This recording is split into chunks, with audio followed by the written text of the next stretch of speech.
Okay, so what we want for this guy is a pretty easy band or cable. Weight is fine to right at shoulder level. What we're going to do is we're going to take whatever we're using, band or weight, in one hand. We're going to lunge forward with the opposite leg. Both toes are pointed forward as we press forward with that arm.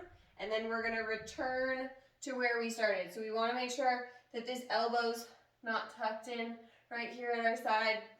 Both toes are always forward, belly button's in, our shoulder stays down as we press forward, and we control coming back. So we're not going to come forward and just flop on back and lose our balance. That's a big part of why we have a really light resistance here, so that we can control through the whole thing. Want to make sure we really get a good reach forward to that extra little punch.